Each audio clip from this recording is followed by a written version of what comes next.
Welcome to ഫിലി talks. മലയാളത്തിലെ ഏറ്റവും അധികം വയലൻസ് ഉള്ളതായി അവകാശപ്പെടുന്ന മാർക്കോ എന്ന സിനിമ ബോക്സ് ഓഫീസിൽ 100 കോടി കളക്ഷനിൽ എത്തി നിൽക്കുകയാണ്. സിനിമ ഇത്രയും വലിയ വിജയത്തിൽ എത്തി നിൽക്കുമ്പോൾ സിനിമ തിയേറ്ററിൽ നിന്ന് കണ്ട അന്ന് മുതൽ ഞങ്ങൾക്ക് തോന്നിയിട്ടുള്ള ചില കാര്യങ്ങളാണ് ഈ വീഡിയോയിലൂടെ പങ്കുവയ്ക്കുന്നത്. ഈ സിനിമ അത്രയ്ക്കും വലിയൊരു സംഭവമാണോ?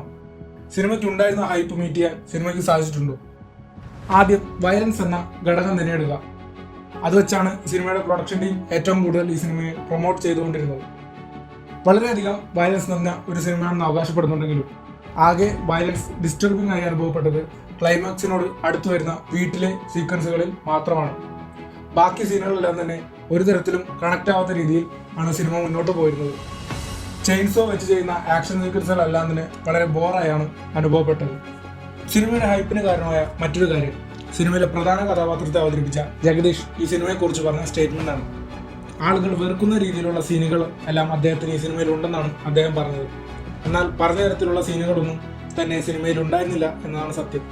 നിങ്ങൾ സിനിമ കണ്ടവരാണെങ്കിൽ നിങ്ങൾക്കും അത് മനസ്സിലായി കാണുമെന്ന് കരുതുന്നു. ആക്ഷൻ സീക്വൻസിലേക്ക് വരുമ്പോൾ പല ഫൈറ്റ്സും മുൻപ് കണ്ടിട്ടുള്ള ആക്ഷൻ സിനിമകളിലെ ഫൈറ്റുകളോട് സാമ്യതയും ആവർത്തനവുമായാണ് അനുഭവപ്പെട്ടത്. എന്നാൽ സിനിമ വളരെ മോശം സിനിമയാണെന്ന് പറയാൻ സാധിക്കില്ല.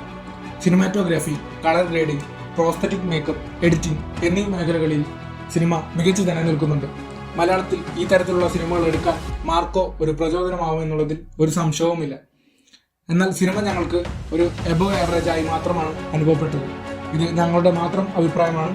നിങ്ങൾക്കൊരു പക്ഷേ ഇതേ അഭിപ്രായമാകാം, അല്ലെങ്കിൽ എതിരഭിപ്രായമാകാം. നിങ്ങളുടെ അഭിപ്രായം അത് എന്താണെങ്കിലും കമന്റ് ചെയ്യുക. മറ്റൊരു വീഡിയോയുമായി വീണ്ടും കാണാം. അതുവരെ സൈനിങ് ഓഫ് ഫിലി ടോക്സ്.